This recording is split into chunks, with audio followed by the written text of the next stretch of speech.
In the spring of 1817, when London's drawing rooms buzzed with matrimonial schemes and desperate ambitions, two people who had sworn off love entirely were about to discover that the heart recognizes no such vows. She had built walls of wit and careful distance. He had perfected the art of feeling nothing at all. But on an April evening in Bloomsbury, over books and wine and words that cut too close to truth, something shifted, subtle as a breath, inevitable as dawn. "I stayed single, sir," she smiled. The words hung in the air between them like a challenge wrapped in silk. James Ashbourne, Duke of Ravenshire, found himself staring at the young woman across the candle-lit table with an expression he hadn't worn in years. Genuine surprise. By choice, I assume? His voice carried that particular edge of amusement he reserved for society's most predictable performances. By design. Her smile deepened, reaching eyes the color of warm honey. "There's a distinction, don't you think?" He leaned back in his chair, the movement casual but his attention sharp. Most young ladies would find such a declaration unconventional.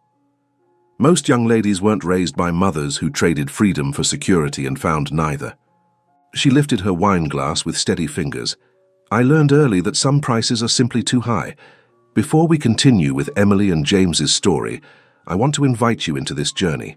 If you love historical romance that digs deeper than ballrooms and pretty gowns, stories about two complicated people finding each other against all their better judgment, then you're in exactly the right place. Hit that subscribe button, because we're going to spend the next hour and a half watching these two brilliant damaged souls circle each other like moths around a flame. Now, let's get back to that dinner party where everything began. The literary salon at Mrs. Pemberton's Bloomsbury townhouse was precisely the sort of gathering James Ashbourne typically avoided. Too much earnest discussion of poetry, too many intellectuals who believed a sharp opinion compensated for dull conversation. Too many eager mothers positioning their daughters in his line of sight like artillery pieces on a battlefield. But his sister Caroline had insisted, and Caroline's insistence had a way of wearing down even a duke's resistance. "You need culture, James," she'd announced over breakfast that morning, her tone suggesting she was recommending a tonic for a chronic ailment. "All you do is attend your club, manage your estates, and look devastatingly bored at balls. It's becoming a reputation." "I rather thought the reputation was already well established," he'd replied mildly. "That's the libertine reputation. I'm concerned about the human one." She'd fixed him with those grey eyes they'd both inherited from their mother. "When did you last have a conversation that actually interested you?" He hadn't had an answer for that. So here he sat in Mrs. Pemberton's overcrowded drawing room, listening to a baronet's son explain why Byron was overrated and trying not to check his pocket watch too obviously. The April evening stretched before him like a prison sentence, until she spoke. "I must disagree, Mr. Hartford." The voice came from the far end of the table, low and clear. "Byron may be theatrical, but his understanding of isolation is remarkably precise. There is a pleasure in the pathless woods. That's not melodrama. That's recognition." James looked up. The young woman who'd spoken wasn't positioned strategically in his sightline. In fact, she'd been so quiet throughout dinner that he'd barely registered her presence. She sat near the window, where the last of the daylight caught threads of auburn in her brown hair. Her dress was elegant but understated, cream silk with minimal ornamentation. No desperate décolletage, no calculated display. What struck him was her expression. Most women, when offering an opinion in mixed company, did so with either aggressive confidence or apologetic hesitation. She did neither. She simply stated her view as if it were a fact she'd observed, like noting the weather or the time. Mr. Hartford bristled. "Surely you don't suggest that genuine literary merit—" "I suggest," she interrupted gently, "that dismissing emotional truth as melodrama reveals more about the critic than the poet. But perhaps I'm biased.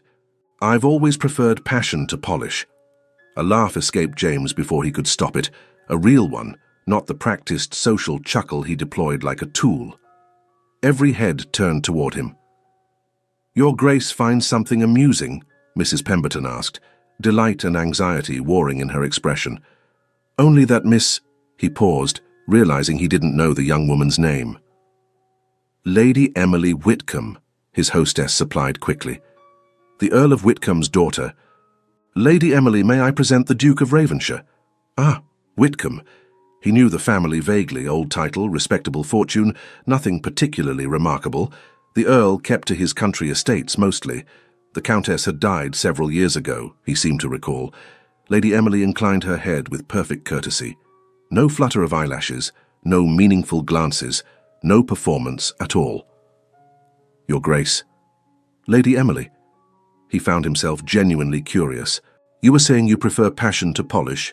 In literature, certainly. In life?" She smiled that small, enigmatic smile. "I find Polish has its uses. It keeps people at a comfortable distance."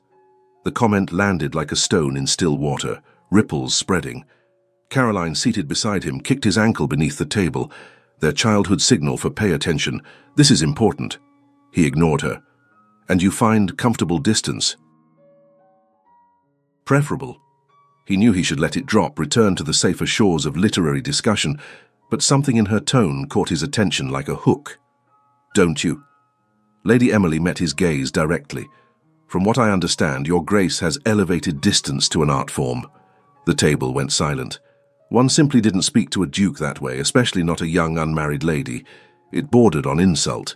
James felt his interest sharpen to a point. "I wasn't aware my habits were a subject of literary discussion," he said softly. "They're not." She took a sip of wine, unhurried. "But you did ask my opinion. I assumed you wanted honesty rather than flattery. Was I mistaken?" Caroline kicked him again, harder. He could practically hear her thoughts. "Be charming. Be polite. Don't make this awkward." Instead, he smiled, not the practiced ducal smile that served as both shield and weapon, but something closer to genuine amusement. "Not mistaken at all, Lady Emily. Honesty is so rare in London drawing rooms that I'd almost forgotten its taste." He leaned forward slightly. "Tell me, is this preference for distance why you've remained unmarried?" "I couldn't help overhearing your earlier comment about staying single by design."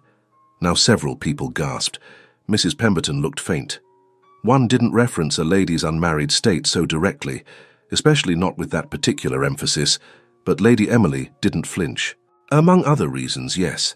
She set down her glass. "I watched my mother spend 20 years trying to be what my father wanted, needed, demanded. She was brilliant, you know.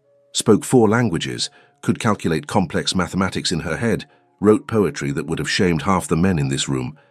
By the time she died, she'd forgotten all of it. She'd become so small, so silent." Her voice remained steady, but something flickered in those honey-colored eyes.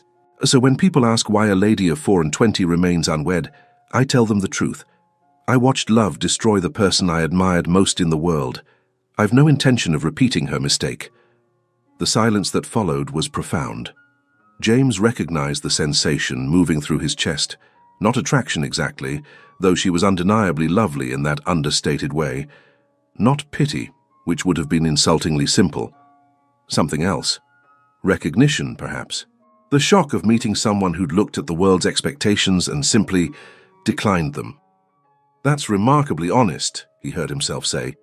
"You asked for it." She smiled again, and this time he noticed how the expression never quite reached her eyes. A performance, after all, he thought, just a different kind. Besides, honesty is easier than pretense. Pretense requires remembering what you've said. Truth simply requires remembering who you are. "And who are you, Lady Emily?" She studied him for a long moment, as if deciding whether the question was genuine. "Someone who learned early that marriage is the price women pay for men's protection. I prefer to protect myself." Before he could respond, Mrs. Pemberton, clearly desperate to rescue the dinner party from complete social disaster, announced brightly that they should adjourn to the music room. There would be a recital, she declared. Miss Hartwell would perform. The company rose with audible relief. James stood automatically, his body executing the practiced movements while his mind remained fixed on the young woman now moving toward the door. She walked without hurry, without any of the calculated grace that London misses deployed. Simply moved through space as if she had every right to it, and no need to apologize. Caroline appeared at his elbow. "Well," his sister murmured, "that was either the most interesting dinner conversation you've had in 5 years or a complete catastrophe. I honestly can't tell which." "Neither can I," he admitted. They filed into the music room, where chairs had been arranged in neat rows. James found himself positioning to ensure he had a clear view of where Lady Emily settled. Third row, aisle seat, positioned as if for easy escape. She caught him looking, raised one eyebrow in silent question. He should look away, should focus on Miss Hartwell now settling at the pianoforte with much rustling of skirts and adjustment of music sheets. Should remember that young ladies who spoke so frankly about refusing marriage were either desperately unmarriageable or dangerously unconventional. Instead, he held Lady Emily's gaze. She smiled, that small, knowing smile that suggested she saw exactly what he was doing and found it mildly amusing. Then she turned her attention to the performance with the air of someone who'd already dismissed him from her thoughts. James Ashbourne, who'd spent a decade being pursued by every ambitious mother and eager miss in London, felt something unfamiliar stir in his chest. Challenge. Miss Hartwell began to play. Badly, as it turned out. She attacked Beethoven with more enthusiasm than skill, missing notes and rushing tempo until the sonata sounded less like music and more like warfare. 2 rows ahead, he saw Lady Emily's shoulders shake slightly. She pressed her fingers to her lips, but her eyes danced with suppressed laughter. Without thinking, James caught her eye and made the slightest wince, barely a movement at all. Her hand flew to her mouth. Her shoulders shook harder. She looked away quickly, clearly fighting for composure. When Miss Hartwell finally murdered the final chord, the room erupted in polite applause. Lady Emily clapped dutifully, her expression now perfectly composed. But when the applause faded and conversation resumed, she glanced back at him once more. This time, she smiled first. The evening concluded with the usual rituals. Tea was served. Conversations fragmented into small groups. Several ladies positioned themselves near James with the studied casualness of military tacticians. He deflected them with practiced ease, offering just enough charm to avoid offense and just enough distance to prevent hope. It was a dance he'd perfected years ago, so automatic now that he could execute it while thinking of other things entirely. Things like honey-colored eyes and devastating honesty. Lady Emily had gravitated toward the bookshelves that lined one wall of the drawing room. She stood there now, examining titles with the focused attention of someone genuinely interested. No performance, no audience. James found himself moving in her direction. Caroline intercepted him halfway across the room. "Careful, brother," she murmured. "Of what?" "That expression. You look like you've spotted something you want." "Don't be dramatic." "I'm not the dramatic one." She touched his arm lightly. "Emily Whitcomb is not what you're used to."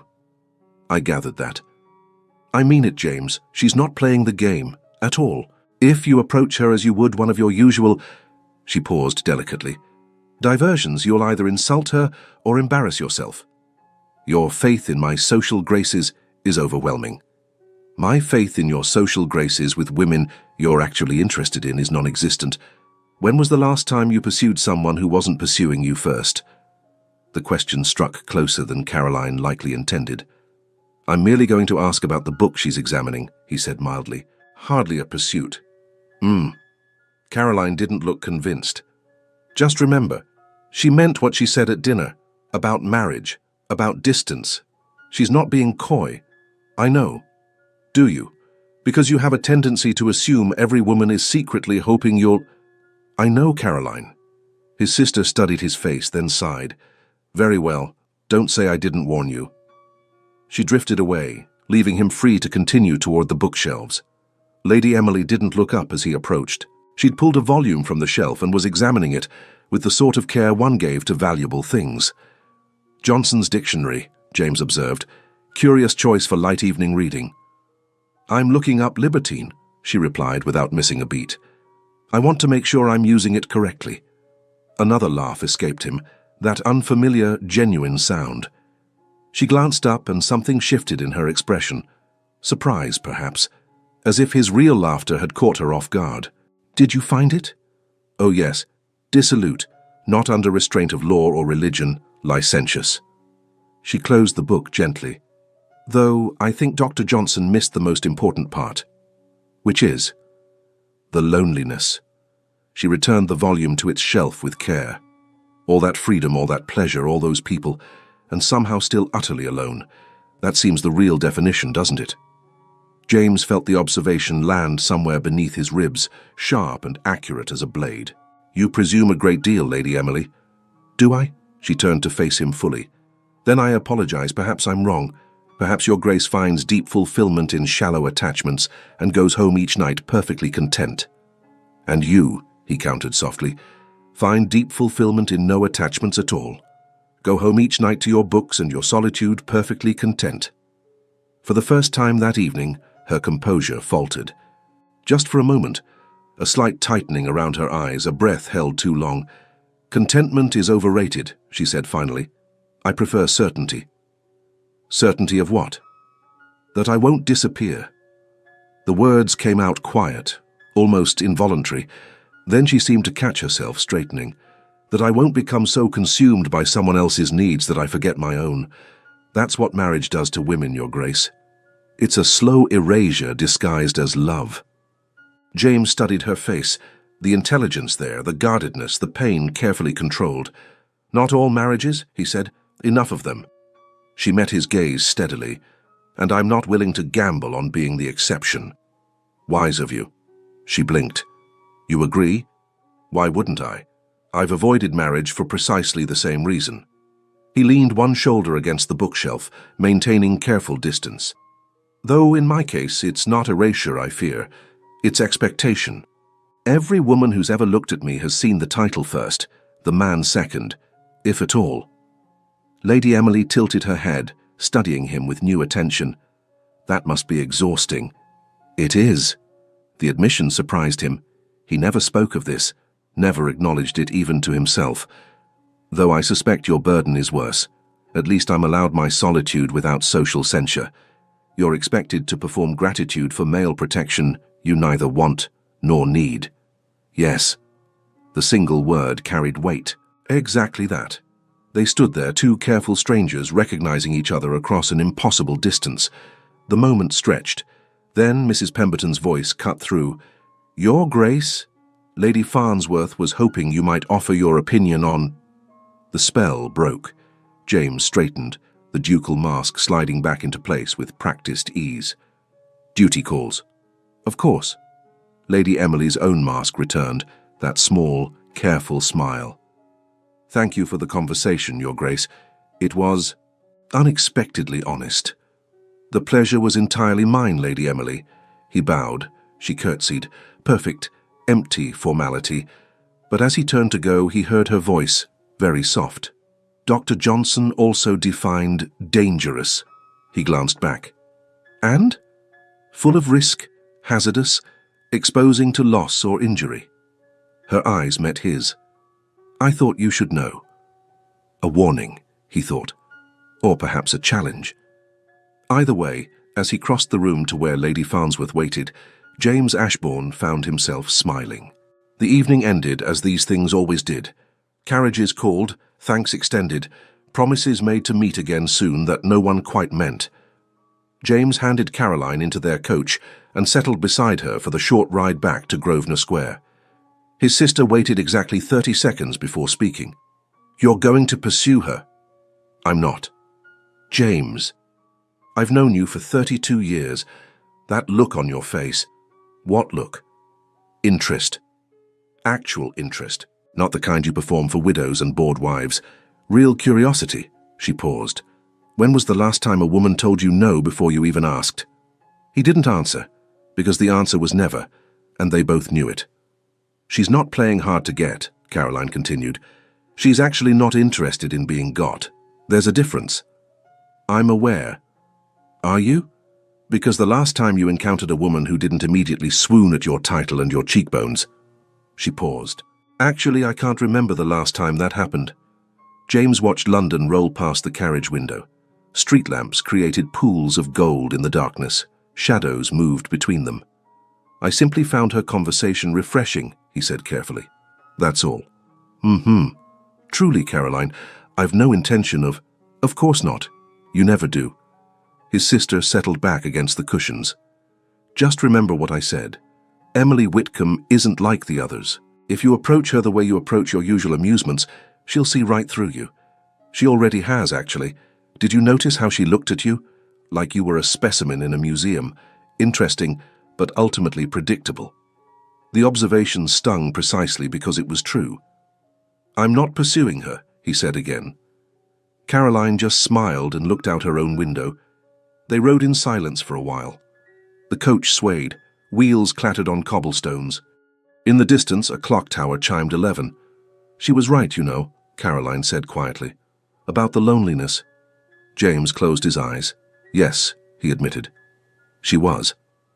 When he arrived home, Blackwood, his butler of 15 years, waited in the entrance hall with the evening's correspondence.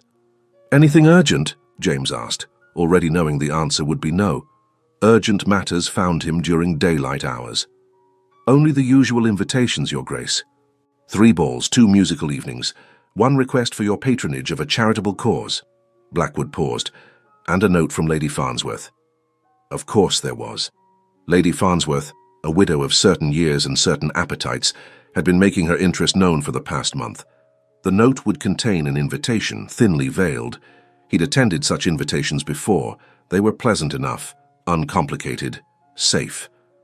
"Burn it," James said. Blackwood's eyebrows rose, the only sign of surprise the butler ever showed. "Your Grace?" "All of it, except the charitable request. I'll review that tomorrow." "Very good, Your Grace." James climbed the stairs to his chambers, suddenly exhausted by the weight of other people's expectations. By the performance of being the Duke of Ravenshire, desired, powerful, untouchable, utterly alone. His valet helped him undress, asked about tomorrow's schedule, withdrew. James stood at the window of his bedroom, looking out over the darkened square. Somewhere out there in one of these elegant townhouses, Lady Emily Whitcomb was probably reading. Not thinking about him at all, not lying awake wondering what he thought of her, what he wanted from her, whether she'd succeeded in capturing his attention. She'd simply spoken her truth and moved on. When was the last time anyone had done that? He thought about her definition of libertine, the loneliness. How clearly she'd seen what he'd spent years hiding. Dangerous, she'd called it. She had no idea how right she was, but not in the way she thought. The danger wasn't that she might fall for him. The danger was that he might actually care what she thought, might actually want her good opinion more than her surrender, might actually find himself pursuing the one woman in London who'd already told him no. James turned away from the window. He wouldn't pursue her. Of course he wouldn't. But as he settled into bed, he found himself replaying the evening's conversation. Her voice, her smile, that flash of pain when she'd spoken of her mother, the way she'd looked at him, really looked, and seen past the title to something truer. Sleep, when it finally came, brought dreams of honey-colored eyes and devastating honesty, and a small, knowing smile that suggested she'd seen right through him from the start. 3 days passed before James saw her again. He told himself he wasn't looking, that the number of social engagements he suddenly found himself accepting had nothing to do with the possibility of encountering a certain lady with honey-colored eyes and a talent for uncomfortable truths. Caroline predictably saw right through him. "The Weatherby musicale?" she'd said when he'd agreed to attend Thursday evening's entertainment. "You hate musicales. You once told me you'd rather face Napoleon's cavalry than endure another amateur soprano. Perhaps I'm broadening my cultural horizons. Perhaps you're hoping Emily Whitcomb will be there." He hadn't dignified that with a response, but Caroline had been right, of course. Lady Emily was there, seated in the 3rd row with an older woman James didn't recognize, an aunt, perhaps, or a family friend serving as chaperone. She wore pale blue silk that made her skin glow like pearl in the candlelight. Her hair was arranged simply, no elaborate curls or jeweled ornaments. She looked, he thought, like someone who dressed to please herself rather than attract attention. She hadn't noticed him yet. James positioned himself where he could watch without being observed, a skill he'd perfected over years of navigating London society, how to see without being seen, how to assess without appearing to notice. Lady Emily sat very still during the performance, her hands folded in her lap, but he saw the slight tightness around her mouth when the soprano hit a particularly unfortunate note, saw the way her fingers twitched, as if restraining the urge to cover her ears. When the performance finally ended, she applauded with perfect courtesy, her expression revealing nothing. He found himself smiling. During the interval, while tea was served and guests circulated, James made his way across the room with studied casualness. Not directly toward her, that would be too obvious, but in her general direction, allowing chance to do what intention shouldn't. She saw him coming. For a moment something flickered across her face. Not pleasure exactly, something more complicated. Recognition, perhaps. And beneath it, the faintest hint of wariness. Then her polite mask settled into place. "Your Grace," she said when he reached her. A curtsy perfectly executed, completely impersonal. "Lady Emily," he bowed. "I didn't expect to see you here this evening." "Didn't you?" The corners of her mouth quirked. "And yet here you are, at a musicale, which I'm told you famously despise." Beside her, the older woman, definitely an aunt, he could see the family resemblance now, made a small sound that might have been a suppressed laugh. "Allow me to present my aunt, Mrs. Dorothy Ashford," Lady Emily said smoothly. "Aunt Dorothy, the Duke of Ravenshire." Mrs. Ashford curtsied with the air of someone who'd been curtsying to dukes long before James was born and wasn't particularly impressed. "Your Grace, I've heard a great deal about you."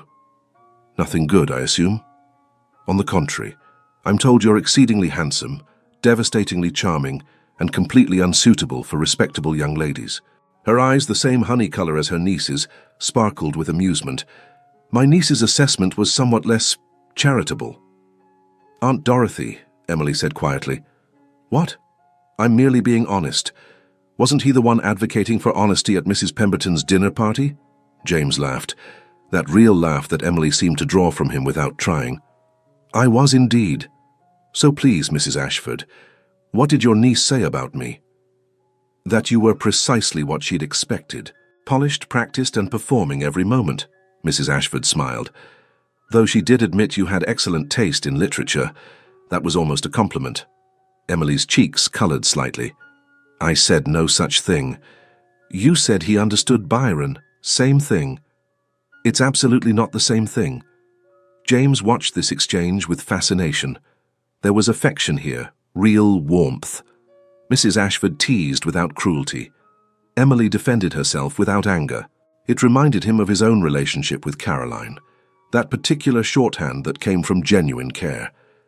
"Well," he said, "I'm honored to have met Lady Emily's exacting standards for literary comprehension, if nothing else." "Oh, you didn't meet them," Emily corrected. "You merely approached them. There's a distinction." "Of course there is." He found himself grinning. "How foolish of me to presume otherwise." A bell chimed, signaling the end of the interval. Guests began drifting back toward their seats. Mrs. Ashford touched Emily's arm. "I'm going to visit with Lady Morrison for a moment. She's just over there. Will you be quite all right?" It was clearly a test. James saw Emily hesitate, weighing whether being left alone with him constituted danger or merely inconvenience. "Perfectly all right," she said finally. Mrs. Ashford nodded and moved away, leaving them in that peculiar privacy that came from being surrounded by dozens of people, too absorbed in their own conversations to notice. "Your aunt is formidable," James observed. "She's wonderful." Emily's voice softened. "She moved in with us after my mother died. Said I needed someone who wouldn't try to shape me into something acceptable. She's kept that promise, hence allowing you to remain unmarried at 24 without pressuring you toward the altar. Hence loving me as I am rather than as I'm supposed to be." She paused. "It's a rare gift, Your Grace. In my experience, most people can only love the version of you that serves their needs." The comment struck with unexpected force. James thought of his own mother, long dead, of his father, whose love had been conditional on James becoming the perfect heir, the flawless duke, of every woman who'd ever looked at him and seen opportunity rather than person. "Yes," he said quietly, "it is rare." Emily glanced at him, and for a moment her guard lowered. He saw curiosity there, real interest, not the performative kind. "You understand?" "More than you might think." The second half of the musicale was beginning. People were settling into seats. Mrs. Ashford was still deep in conversation across the room. "We should return," Emily said, but she didn't move. Neither did he. "May I ask you something?" James kept his voice low, aware of the dangerous intimacy of the moment. "That depends on the question. At Mrs. Pemberton's dinner, you said you prefer certainty to contentment. Do you ever wonder if you're missing something? If there might be more than just not disappearing? Emily looked at him for a long moment. The room seemed to fade around them, the music, the people, the expectations. Every day, she admitted. But wondering doesn't change reality.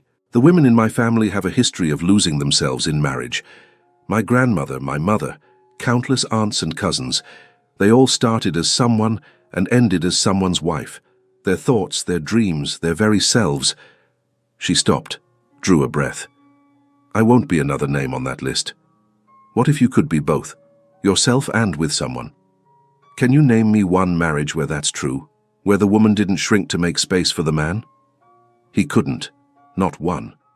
Emily nodded, as if his silence confirmed everything she'd said. Exactly.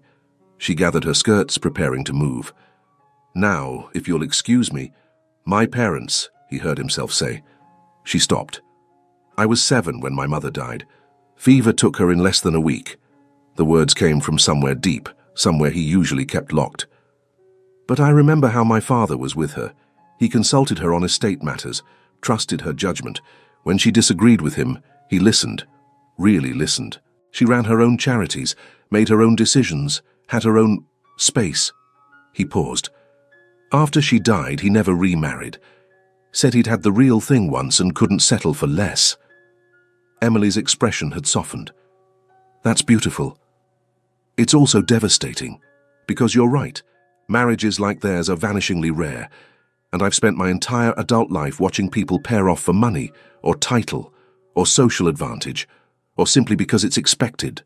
I've never once seen what my parents had. He met her eyes. So I understand your certainty, Lady Emily, perhaps better than you think. Then why question mine? Because... He hesitated, aware he was treading on dangerous ground. Because loneliness is also certain, and I wonder if we're both using wisdom as an excuse for fear. Her breath caught. For a moment he thought she might slap him. The comment had been far too personal, too presumptuous. Instead, she smiled, that small, sad smile that never quite reached her eyes. You're absolutely right, she said softly. I am afraid. Terrified, actually. But fear that keeps you safe is still wisdom, Your Grace, even if it's lonely. Is it enough? It has to be.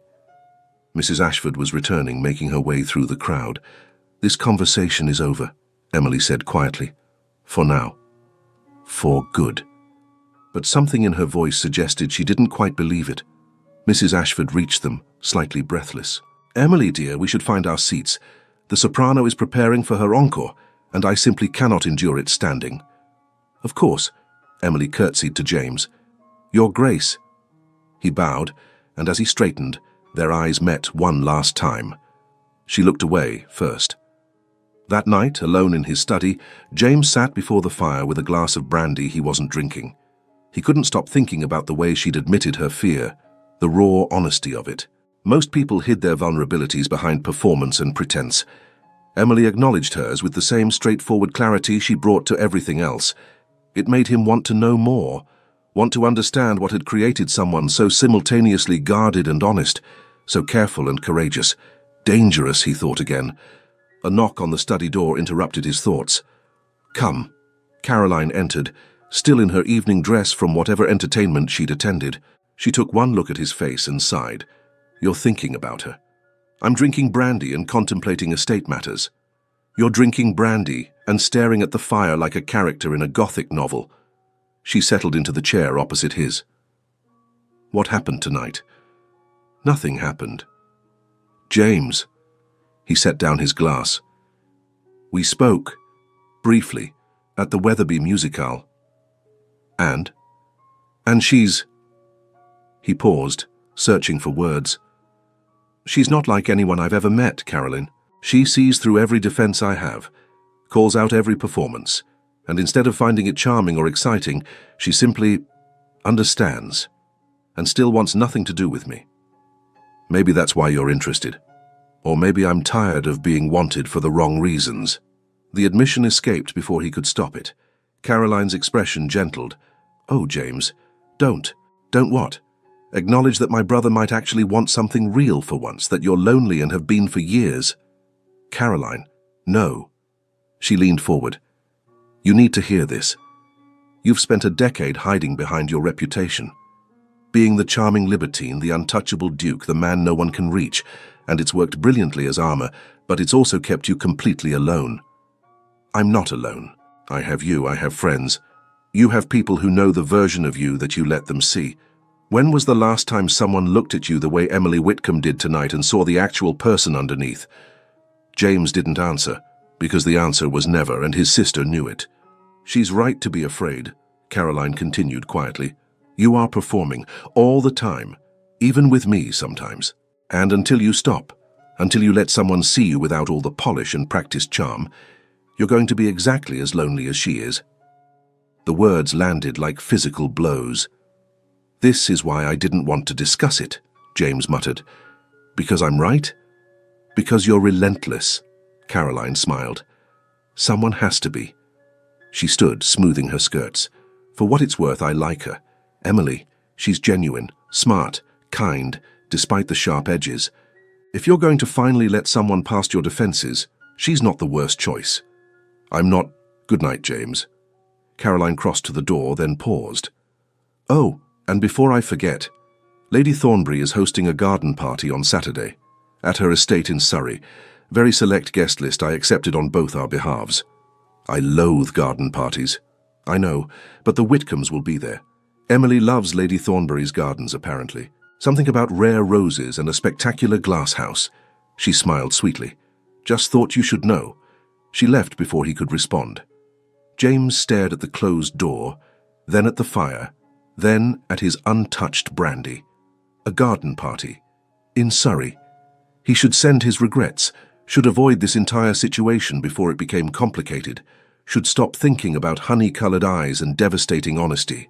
Should. Instead, he finished his brandy and went to bed thinking about Saturday. Lady Thornbury's estate in Surrey was exactly as promised. Sprawling grounds, immaculate gardens, and a glasshouse that rivaled Kew's Royal Botanic Gardens in both size and beauty. James arrived late, deliberately. Arriving on time to a garden party suggested eagerness, and he couldn't afford to seem eager, even if that's exactly what he was. The afternoon was perfect. Warm spring sunshine, gentle breeze, the kind of day that made London's smoke and noise seem like a distant dream. Guests wandered through carefully cultivated paths, clustered in small groups, admired the roses that Lady Thornbury grew with obsessive care. He found Lady Emily in the glasshouse. She stood before a massive fern, sunlight filtering through glass panels above, creating patterns of shadow and light across her face. She'd worn pale green muslin, simple and elegant. Her hair was caught in a loose arrangement that suggested she'd dressed for comfort rather than display. She was alone. James approached quietly, not wanting to startle her. "Cyathea dilbata," she said without turning around. "Tree fern from New Zealand. Lady Thornbury had it shipped over 3 years ago. It's thriving beautifully." "You knew I was here." "Your cologne gave you away. Bergamot and something else." "Sandalwood, perhaps." Now she turned, one eyebrow raised. "Subtle, Your Grace, but not subtle enough." He laughed. "I'll remember that for future reference." "Will there be a future reference? I thought we'd concluded our acquaintance at the musical." "You concluded it. I merely paused for breath." Something flickered in her expression. Amusement, maybe, or exasperation. Possibly both. "You're very persistent." "Only when something interests me." "And I interest you." She said it as a statement, not a question. "Why?" The directness should have thrown him off balance. Instead, he found it refreshing. "Because you're honest," he said simply. "Because you see through performance. Because you're not trying to impress me or capture me or transform me into whatever version of myself would be most convenient for you. That's because I don't want to capture you at all, Your Grace." "I know. That's the interesting part." Emily studied him for a long moment, her expression unreadable. Around them, the glass house held its breath. Humid air, green growing things, sunlight through glass. "This is a mistake," she said finally. "What is?" "This conversation, this... whatever this is. You're looking for something I can't give you." "What do you think I'm looking for?"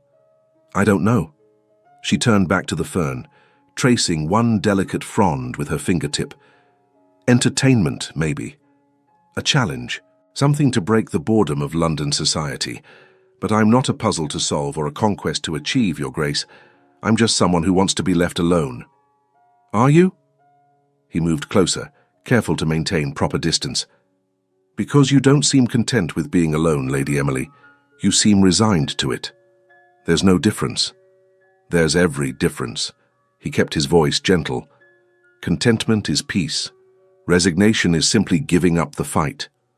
Her hand stilled on the fern. For a moment she stood very still, and he wondered if he'd pushed too far, been too honest. Then she laughed, a real laugh, without bitterness or performance, just genuine amusement. You're absolutely infuriating, she said. I've been called worse. I'm sure you have. She faced him again. Very well, Your Grace. Since you're so determined to understand my terrible loneliness, let me ask you something. When was the last time someone wanted you for yourself? Not your title, not your fortune, not the prestige of being seen with the Duke of Ravenshire. Just you, the actual person underneath all that polish. The question struck deep. Never, he admitted. Exactly, so tell me, which is worse? Being alone by choice or being surrounded by people who only want the version of you that serves them? Both, James said quietly. They're both terrible. And we're both suffering from our own versions of the same thing. Emily's eyes widened slightly. He'd surprised her. She paused. That's actually true. I know. He took a breath, aware he was about to make himself more vulnerable than he'd been in years. I spend every day performing. Being charming, being distant, being exactly what people expect the Libertine Duke to be. And at the end of each day, I go home to an empty house and wonder if anyone would miss me if I disappeared. The title, yes. The fortune, certainly. But me? The actual person? I honestly don't know. The admission hung between them. Emily looked at him with something new in her expression. Not pity, she was too intelligent for pity, but recognition, understanding. The shock of seeing herself reflected in someone else's pain. That's why you pursue women who pursue you first, she said softly. It's safer. You know exactly what they want. No risk of hoping for something real and being disappointed. Yes? And that's why I refuse all of them. Because I know exactly what they want from me. To shrink, to accommodate, to become smaller so they can feel larger. She smiled sadly. We're both terrified of the same thing. Of being truly known. Of being known and still found wanting. The truth of it resonated through James's chest like a struck bell. Outside the glass house, voices approached, other guests wandering toward the exotic plants. Their privacy was ending. We should go, Emily said. Not yet. James caught her hand, just for a moment, barely a touch. One more question. Your Grace, James. My name is James, and when we're alone like this, I'd very much like to hear you say it. She pulled her hand back, but gently. Not angry, just careful. That's dangerous. I know, but I'm asking anyway. Emily looked at him, really looked, and he saw her weighing the risk, saw the moment she decided to take it. James, she said quietly. The sound of his name in her voice did something to him, something he couldn't quite name, something that felt terrifyingly close to hope. Thank you. He stepped back, restoring proper distance as voices grew louder outside. And to answer your earlier question, you don't interest me because you're a puzzle or a conquest. You interest me because you're the first person in a decade who's treated me like a human being instead of a title. Don't, Emily whispered. Don't make this into something it can't be. What if it could be something? What if we're both wrong about... The glasshouse door opened. Two ladies entered, chattering about orchids and humidity. The moment shattered. Emily curtsied, formal, distant, every wall back in place. Your Grace, thank you for the botanical discussion. The pleasure was mine, Lady Emily. She left without looking back. James stood alone among the ferns and exotic flowers, feeling the weight of possibility and impossibility in equal measure. One of the ladies, Lady Morrison, he thought, approached him with a determined smile. Your Grace, how delightful to find you here. I was just telling Lady Hartwell. He engaged with her politely, automatically, performing the role he'd perfected. But his mind was in the glass house doorway, watching Emily walk away. and wondering if she'd looked back. The garden party continued for another 3 hours. James made appropriate conversation, accepted appropriate compliments, deflected appropriate advances.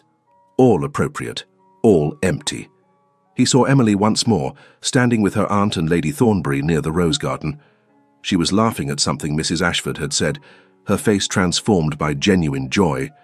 She didn't look his way, but he couldn't stop looking at hers. "You're staring," Caroline murmured, appearing at his elbow with a glass of lemonade. "I'm admiring the roses." "The roses are behind you. You're admiring Emily Whitcomb, which is significantly more dangerous." "She told me almost exactly the same thing." "Then perhaps you should listen." Caroline sipped her lemonade. "Or perhaps you should stop being a coward and actually do something about it." "Such as?" "I don't know." "Court her properly. Express genuine interest. Be honest about what you want." "And what do I want, Caroline, since you seem to know my mind better than I do?" His sister looked at him with unexpected gentleness. "You want what everyone wants, James. To be known and loved anyway. The tragedy is that you're both so convinced it's impossible that you're not even willing to try." Before he could respond, she'd moved away, leaving him alone with his thoughts and the distant sound of Emily's laughter. The party began to disperse as afternoon faded toward evening. Carriages called, farewells exchanged, thanks extended to Lady Thornbury for her hospitality. James found himself timing his departure to coincide with the Whitcombs. Not intentional, he told himself, just coincidence. Mrs. Ashford saw right through him. "Your Grace," she said as their paths converged near the carriages, "how convenient that we're all leaving at precisely the same moment." "Isn't it?" he smiled. "May I offer you transportation? My coach is larger and more comfortable than most hired vehicles."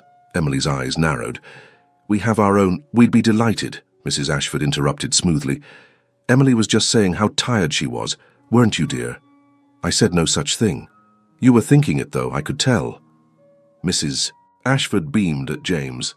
"We accept your generous offer, Your Grace. So kind of you to think of us." Emily looked trapped. James tried not to smile.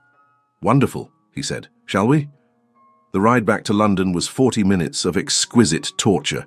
Mrs. Ashford, bless her, maintained a steady stream of conversation about roses and weather and Lady Thornbury's spectacular glass house. Emily said almost nothing, sitting rigid in her seat, staring out the window with determined focus. James participated in Mrs. Ashford's conversation while intensely aware of every breath Emily took, every slight movement, every moment her eyes flicked toward him and away.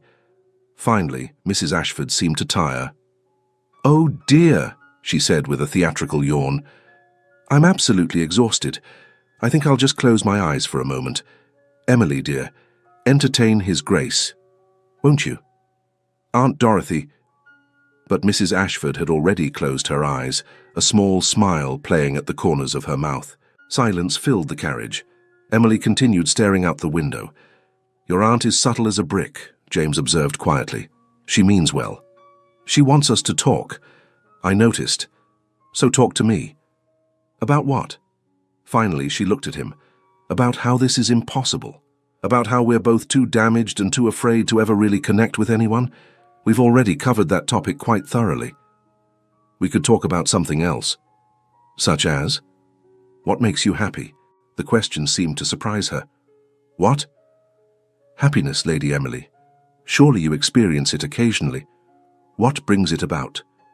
She studied him, as if trying to determine whether the question was sincere. "Books," she said finally. "Walking in the rain. My aunt's terrible jokes, writing poetry that I'll never show anyone. The first warm day of spring." Her expression softened. "Finding someone who actually listens instead of waiting for their turn to speak. And does anyone actually listen to you?" "Aunt Dorothy, sometimes Caroline, your sister has been kind to me." A pause. "And you, which is inconvenient." James felt something shift in his chest. "Why inconvenient?" "Because I don't want to like you." The admission came out raw, honest. "I don't want to find you interesting or intelligent or unexpectedly kind beneath all that performance. I don't want to think about you when I'm alone, or wonder what you're doing, or—" She stopped, pressing her fingers to her temples. "This is exactly what I was trying to avoid." "What? Connection?" "Vulnerability. Hope. The possibility that maybe I'm wrong, And there could be something. She shook her head. It doesn't matter. Because even if I wanted to risk it, you're the worst possible choice. Why? Because you're the Duke of Ravenshire. You could have anyone. Eventually you'll realize I'm not worth the effort and move on to someone more pliable, more decorative, more willing to be what you need. And I'll be left having gambled everything and lost. James leaned forward, not touching her but close enough that she had to meet his eyes. What if you're wrong? He said quietly. What if I'm not looking for pliable or decorative? What if I've spent years surrounded by people who would twist themselves into knots trying to please me, and all it did was make me feel more alone? What if what I actually need is someone honest enough to tell me when I'm being ridiculous and brave enough to be exactly who she is? Emily's breath caught. You don't know what you're saying. I absolutely do. James. His name escaped before she could stop it. She closed her eyes. We can't. This can't happen. Why not? Because I'm terrified, because you're terrified, because neither of us knows how to do this without destroying ourselves. Her eyes opened, bright with unshed tears. Because I watched my mother disappear into marriage and I swore I never would, and you make me want to risk it anyway, and that's the most frightening thing of all. The carriage swayed.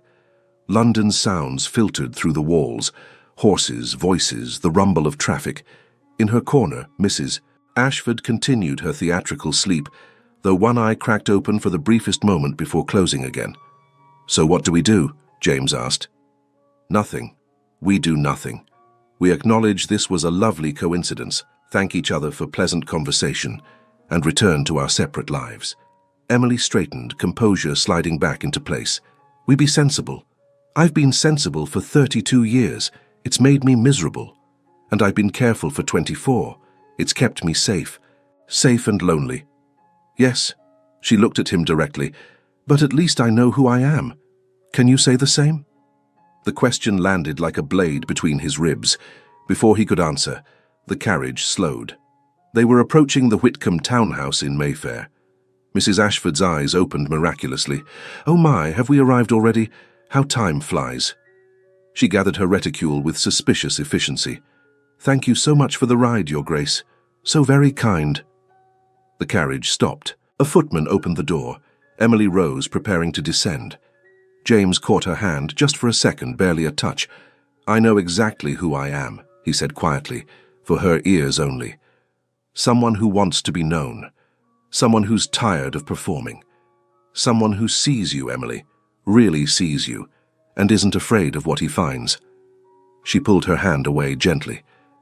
Then you're braver than I am, she whispered, and she was gone, following her aunt up the steps and through the front door without looking back. James sat alone in his carriage as it pulled away from the Whitcomb residence. Safe and lonely, she'd said, but at least I know who I am. The words echoed through him all the way home. The rumours began 3 days later. James first heard them at White's, his gentleman's club on St. James's Street. He'd gone there seeking the refuge of silence and brandy, only to find himself the subject of whispered speculation.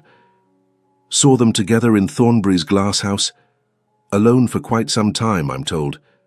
Rode back to London in his private carriage. He'd ignored it initially. London society thrived on gossip. By next week, they'd have moved on to some other scandal. But the whispers followed him to the next ball, the next dinner, the next carefully orchestrated social performance, and always beneath the speculation about his interest in Lady Emily Whitcomb ran a darker current. Poor girl doesn't know what she's getting into. He'll ruin her reputation and move on, mark my words. Libertines don't reform for country mice. James gritted his teeth and maintained his practiced smile. But the worst moment came at Lady Hartwell's soirée, when he overheard two young ladies discussing Emily with casual cruelty. She must be so pleased with herself, one said, her voice carrying across the drawing room. Finally catching the Duke's attention after all these years of playing at independence. Oh, it's clearly calculated, the other replied, refusing everyone else, pretending not to care about marriage, all to seem different, intriguing, as if the Duke would actually consider someone so plain and bookish.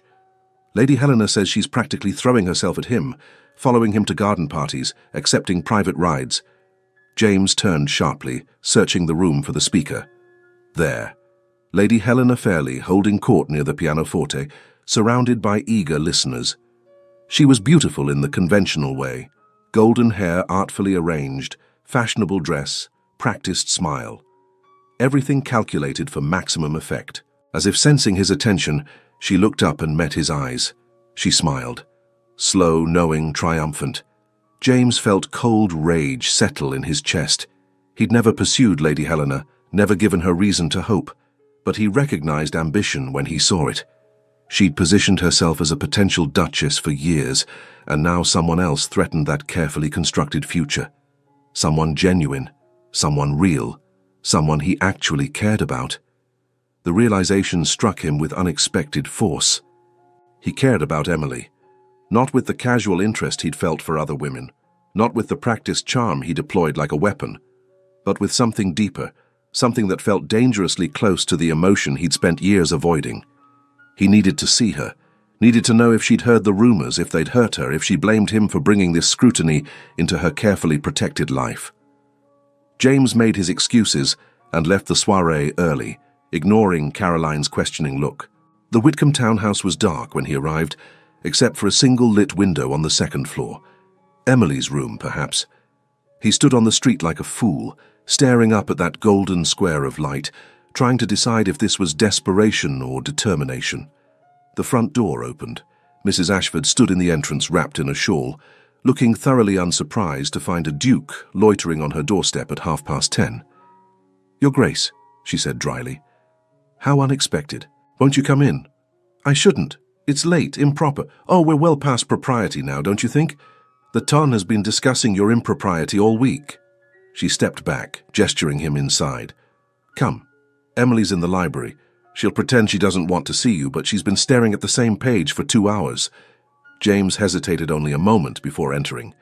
The Whitcomb house was smaller than his Grosvenor Square mansion, but infinitely warmer. Books lined every available surface. Comfortable furniture showed signs of actual use. It felt lived in, loved, real. Mrs. Ashford led him to the library and opened the door without knocking. "Emily, dear, you have a visitor." Emily looked up from her book, and James saw the exact moment she recognized him. Surprise, then wariness, then something that might have been relief before her walls slammed back into place. "Aunt Dorothy, I'll be in the drawing room if you need me. Door stays open, naturally. I'm unconventional, not reckless." Mrs. Ashford smiled and withdrew, her footsteps fading down the hall. Silence stretched between them. Emily closed her book carefully, marking her place. She wore a simple evening dress of deep blue, her hair loose around her shoulders. She looked tired, James thought, and younger somehow, without all the careful armor she wore in public. "You shouldn't be here," she said finally. "I know. People will talk." "They already are." She flinched. So she had heard. James crossed the room slowly, giving her time to object, to send him away. She didn't. "I'm sorry," he said quietly. "This is my fault. My reputation, my presence in your life. I've brought you exactly what you were trying to avoid." "Yes," she stood, setting the book aside. "You have. I can fix this. I'll make it clear to everyone that there's nothing between us, that my interest was merely—" "Don't!" The word came out sharp. "Don't you dare make it worse by pretending I'm nothing to you. I'd rather be ruined by truth than saved by lies." James stopped, studied her face. "What are you saying?" "I'm saying I'm tired, James. Tired of being careful, tired of protecting myself, tired of living in fear of becoming my mother." She laughed, but there was no humor in it. "The irony is exquisite, isn't it? I spent years avoiding exactly this situation, and here I am anyway, whispered about, gossiped over. My reputation in tatters because I made the catastrophic mistake of enjoying your company. Your reputation isn't— Please don't insult my intelligence. I know what they're saying, that I'm chasing you, that I'm calculating, that I'm destined to be discarded as soon as you tire of the novelty." She met his eyes. "And the truly terrible part is that they might be right. Because I don't know how to do this, James. I don't know how to let someone in without losing myself entirely." James closed the distance between them, stopping just short of touching.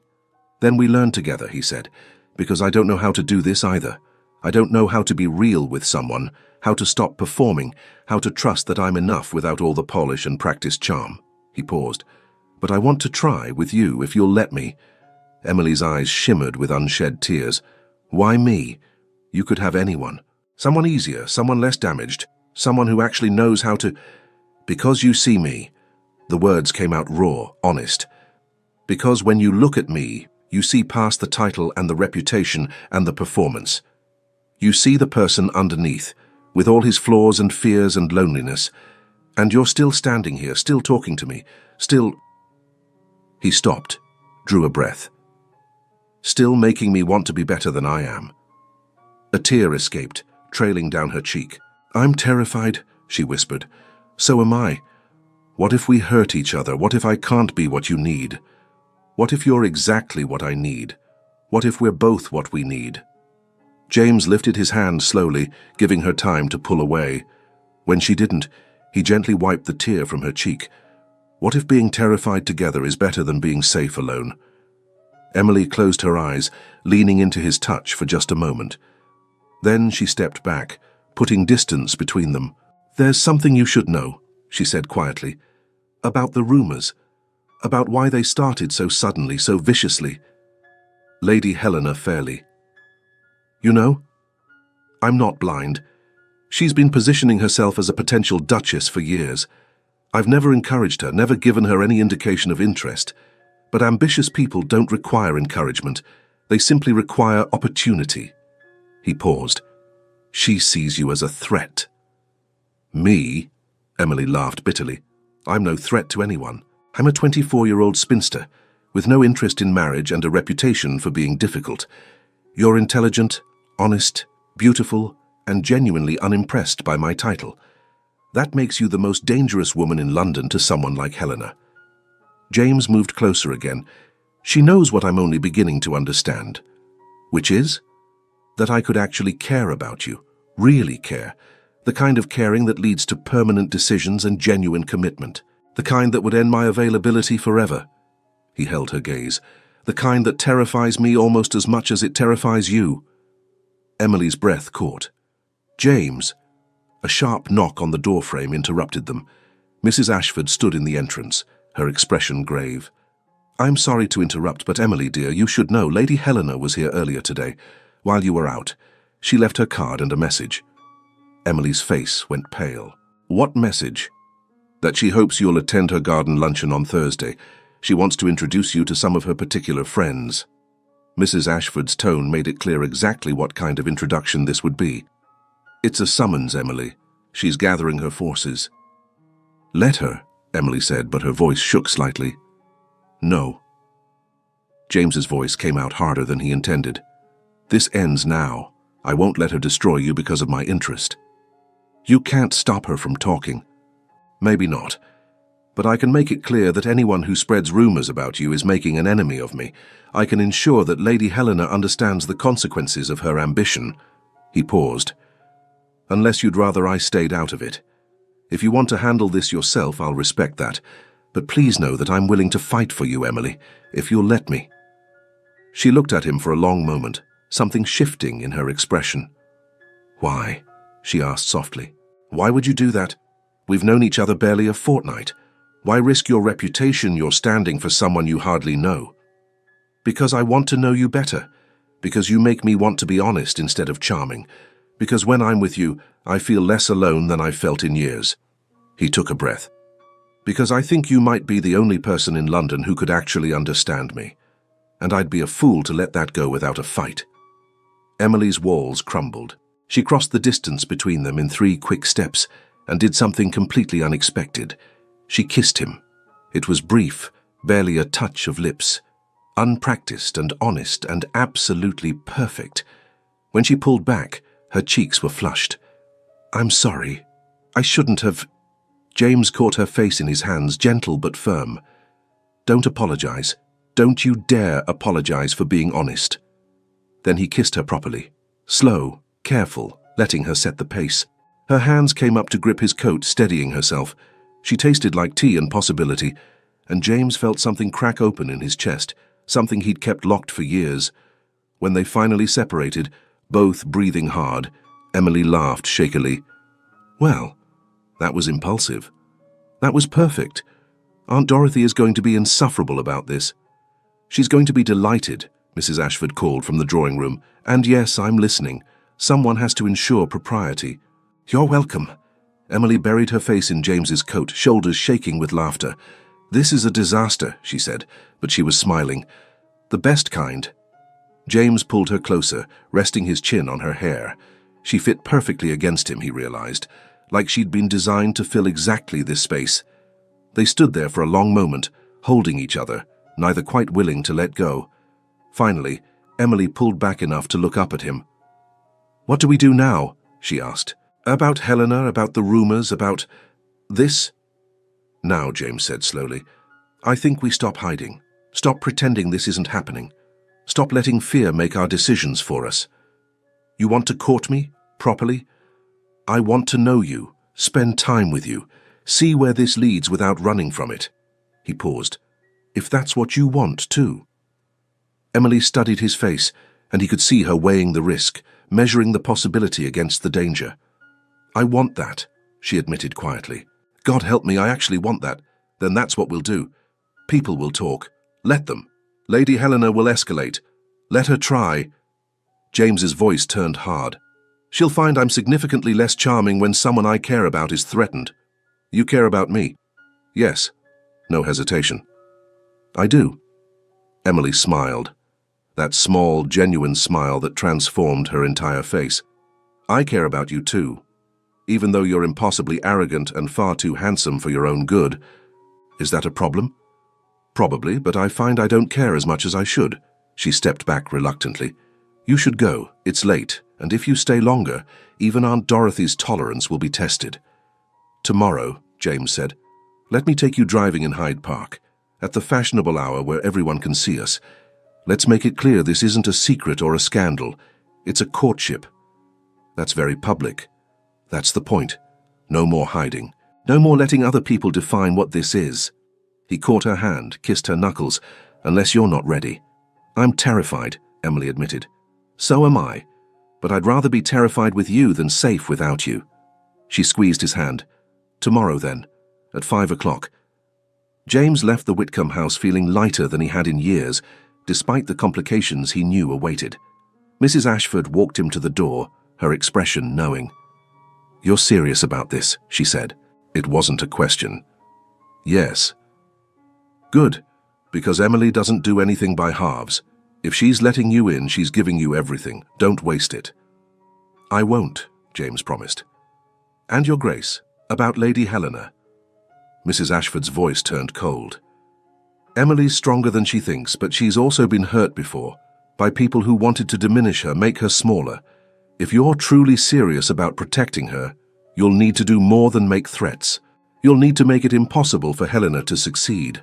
I'm listening, Mrs. Ashford smiled, a sharp, calculating smile that reminded James exactly where Emily had learned her intelligence. Helena thrives on social power. Take it away. Make it clear that continuing this campaign will cost her everything she's worked for. And do it publicly enough that others won't dare follow her example.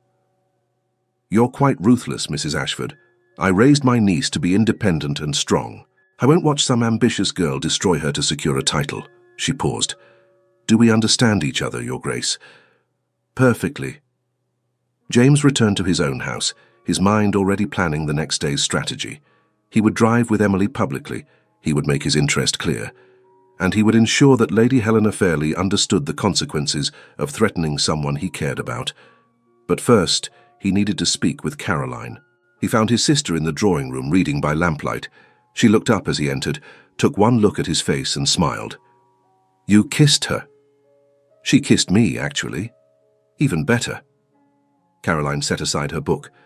So you've decided to stop being a coward. I've decided to stop being afraid of wanting something real. About time. His sister stood, crossed to him and squeezed his hand. I'm happy for you, James. Truly. Emily's wonderful. You're wonderful together. It's nauseating how wonderful. He laughed. Thank you, I think. But Lady Helena is spreading rumors, vicious ones, and I need your help ensuring they don't gain traction. Caroline's expression turned serious. "What do you need?" "Information. Who Helena's closest friends are, which hostesses she influences, where her social power comes from. I need to know her weaknesses." "You're going to war." "I'm protecting Emily. There's a difference." "Is there?" But Caroline was already moving toward her writing desk, pulling out paper. "Give me until tomorrow afternoon. I'll have everything you need." "Thank you." "Don't thank me. Just don't hurt her, James. Emily's been careful for good reasons. If you make her regret trusting you—" "I won't." Caroline studied his face, then nodded. "I believe you." That night, James lay awake thinking about honey-colored eyes and devastating honesty and the way Emily had fit perfectly in his arms. Thinking about the fear in her voice when she'd admitted she wanted this, wanted him despite every defense she'd built. Thinking about his mother's words, spoken when he was barely 7. "Real love requires real courage, James. The courage to be known completely and trust you'll still be loved." He'd been too young to understand then, but watching his father grieve for 25 years had taught him the truth. His father had been known, loved, understood by one person completely, and when she died, half of him had died with her. James had sworn never to give anyone that kind of power over him, until now, until Emily. And the truly terrifying part was that he didn't want to run anymore. He wanted to stay, wanted to know her completely, wanted to be known in return, wanted to risk everything for the possibility of being understood. Tomorrow, he would begin that risk publicly, and Helena Fairley would learn that a libertine duke's charm was nothing compared to his determination when someone he loved was threatened. Wait. James sat up in bed, struck by the realization. Loved. He loved her. It was too soon, too fast, too impossible. They'd known each other barely a fortnight, but the feeling was undeniable, terrifying, and absolutely certain. He loved Emily Whitcomb, her honesty, her intelligence, her courage in facing her fears. The way she saw through every defense he had. The way she made him want to be better, truer, more himself than he'd ever been. James lay back down, a smile spreading across his face, despite the complications he knew awaited. Let Helena spread her rumors. Let London gossip and speculate. He'd found something real and he wasn't letting it go, not without the fight of his life. If you've made it this far in Emily and James's story, I want to take a moment to thank you. This isn't just another historical romance about balls and pretty dresses. This is about two people learning that walls built for protection can become prisons, that sometimes the bravest thing you can do is let someone see you completely and trust they'll stay anyway. If this story resonates with you, if you've ever felt that tension between wanting connection and fearing vulnerability, please hit that subscribe button. Share this with someone who loves romance that digs deep into the messy, complicated reality of two damaged people choosing each other anyway. Leave a comment telling me, when did you realize someone was worth the risk? I love hearing your stories. And stick around where everything comes to a head, because Lady Helena isn't done yet, and Emily and James are about to discover that choosing love is only the beginning. The real test is fighting for it when everything tries to tear them apart. Now let's finish this story. The next afternoon arrived with relentless clarity. James woke early, his mind already racing through strategy. Caroline had delivered her report over breakfast, a comprehensive list of Lady Helena's social connections, her primary allies, and the hostesses whose favor she'd cultivated most carefully. Lady Pembroke is her strongest supporter, Caroline had explained, spreading papers across the breakfast table. Helena's been courting her for years, and Lady Thornbury, despite her fondness for Emily, has been swayed by Helena's version of events. What version? That you're toying with Emily, that your interest is merely the novelty of pursuit, that once you tire of the chase, you'll discard her, and she'll be left ruined. Caroline paused. It's effective because it aligns with your reputation. James had felt his jaw tighten. Then we change the reputation. How? By making it impossible to misunderstand my intentions. Now at 4:30 in the afternoon, he stood in his dressing room while his valet adjusted his cravat with meticulous care. He'd chosen his clothing deliberately, impeccable but not ostentatious. The goal was to appear serious, committed, not performing. Will that be all, Your Grace? His valet asked. Yes. Thank you, Hendricks. The man withdrew, leaving James alone with his reflection. He looked like a man preparing for battle, which he supposed was accurate. The knock on his door came at precisely 10 minutes to 5. "Come." Caroline entered, already dressed for the evening's social obligations. She studied him with the critical eye of someone who'd known him his entire life. "You look terrified," she observed. "I am terrified." "Good. It means you're taking this seriously." She crossed to him, adjusted his cravat minutely. "Emily deserves someone who's terrified, someone who understands what a gift it is to be trusted by someone who's learned not to trust. I won't hurt her." "I know, but she doesn't. Not completely. So you'll have to prove it. Over and over. Until she believes it." Caroline stepped back. "And James?" "Lady Helena will be at the park. I made certain of it." "Good. She won't go quietly. I'm counting on it." James caught his sister's hand briefly. "Thank you. For everything." "Don't thank me yet. Thank me when you're both happy, and the scandal has died down." She smiled. "Now go.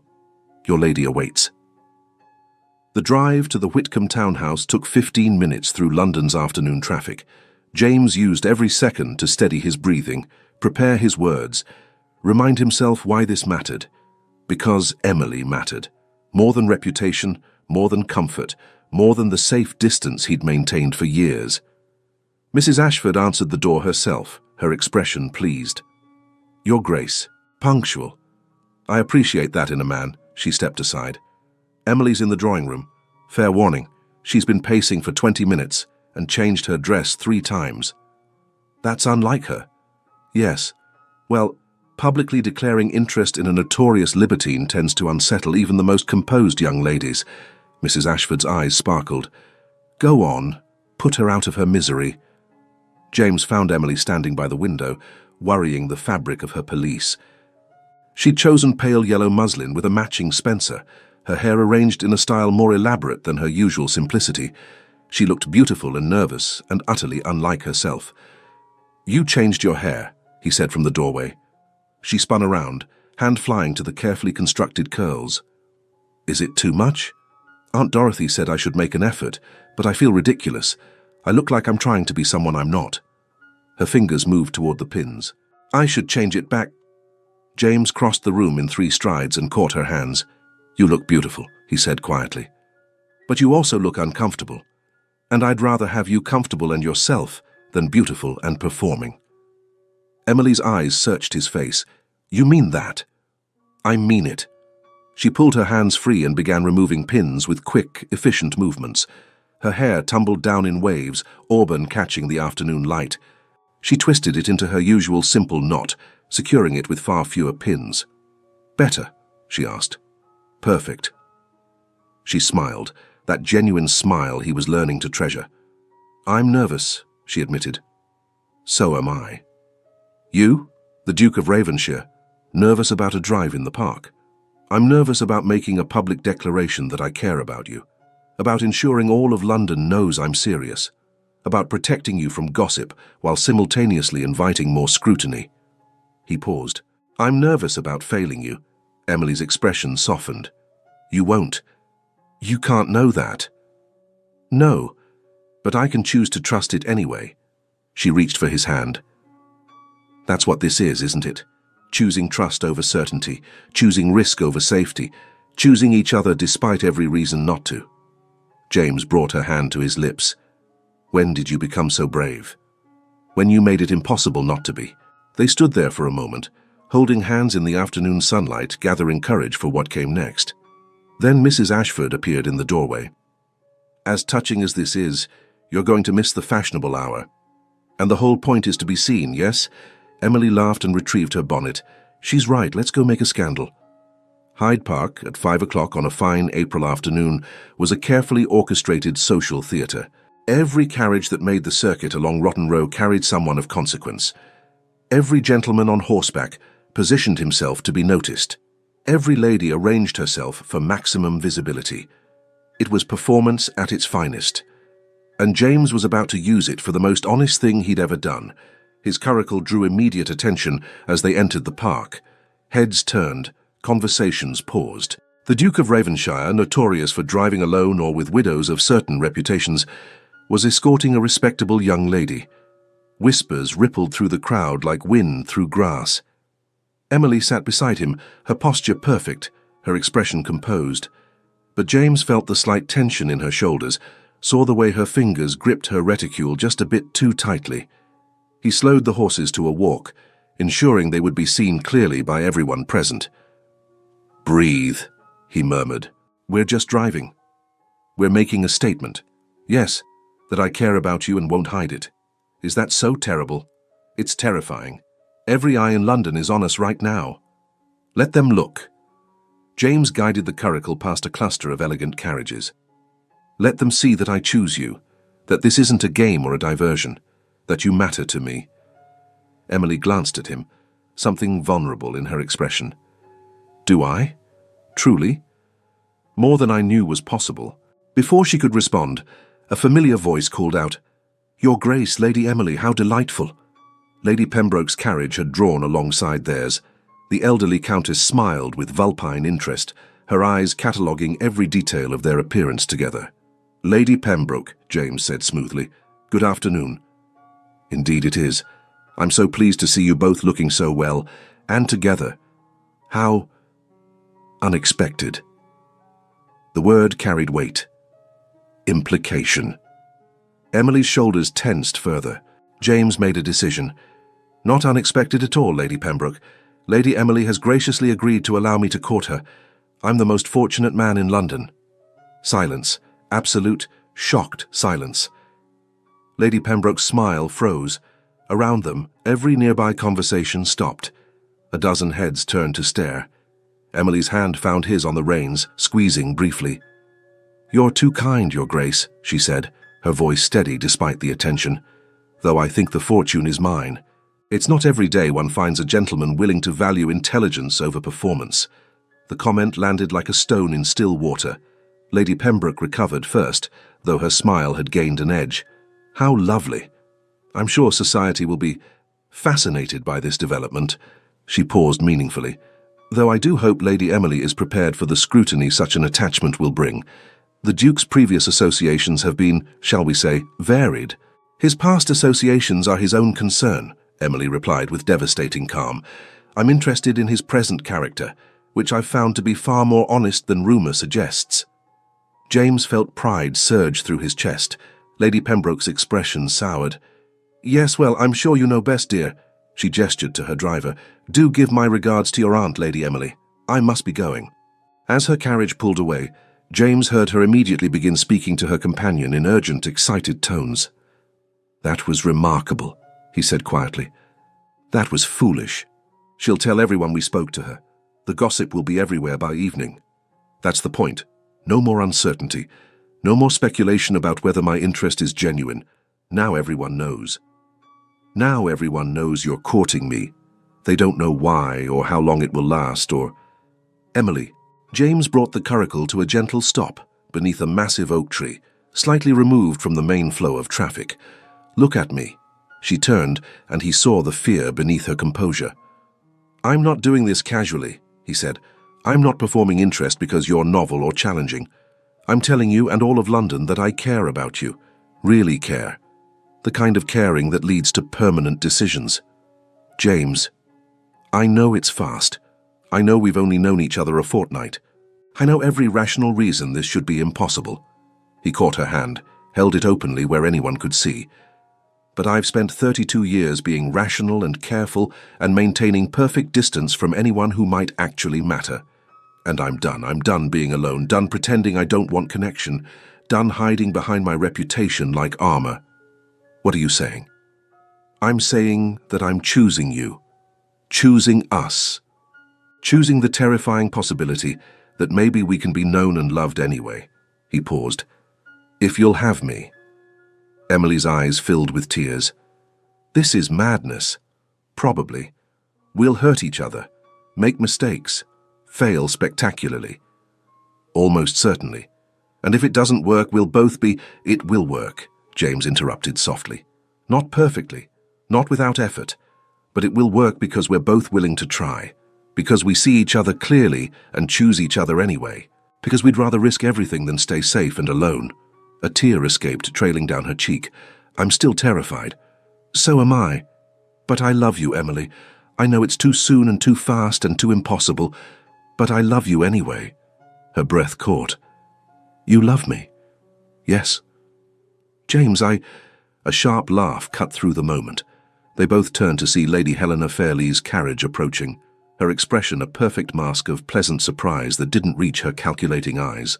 Your Grace, Lady Emily, how extraordinary to find you here together. Helena's voice carried across the grass, ensuring nearby observers would hear every word. I was just telling Lady Thornbury how concerned I was about the rumours circulating, such unpleasant gossip. James felt Emily stiffen beside him. Lady Helena, he said coldly, how convenient that you should appear. Isn't it? Her smile sharpened. I do hope Lady Emily isn't too distressed by the talk. People can be so cruel when they see a young lady reaching above her station. My station seems perfectly adequate, Emily said quietly, but her voice shook slightly. Oh, I'm sure you think so, but you must understand how it looks. A country nobody suddenly appearing in the Duke's life, accepting private rides, following him to parties. Helena's expression suggested deep sympathy. People assume the worst. They say you've been calculating this for months, pretending indifference to seem intriguing, playing at independence to catch his attention. That's enough, James said sharply. I'm merely reporting what others say. As a friend, I thought Lady Emily should know what people think. Helena turned her attention fully to Emily. You seem like a sensible girl. Surely you understand this can't last. Men like the Duke enjoy the chase, but once they've won, they move on. It's their nature. And you'll be left with nothing but a ruined reputation and the knowledge that you gambled everything and lost. Emily's face had gone pale. James felt rage ignite in his chest. You've made your position clear, Lady Helena, he said, his voice carrying the full weight of ducal authority. Now let me make mine equally clear. Lady Emily is under my protection. Anyone who speaks against her, spreads rumors about her, or attempts to damage her reputation in any way will answer to me personally. And I assure you my displeasure is not something any ambitious person would find pleasant. Helena's smile faltered. Your Grace, I was merely... You were attempting to destroy someone I care about because you believe yourself entitled to a position that was never offered and never will be. James's voice could have cut glass. Let me be absolutely clear. I have no interest in you. I never have. I never will. And your campaign to secure a title through manipulation and cruelty ends now. Silence had fallen across the nearby carriages. Everyone was watching. Helena's face flushed with humiliation and fury. You'll regret this, she hissed. The only regret I have is not making this clear sooner. James gathered the reins.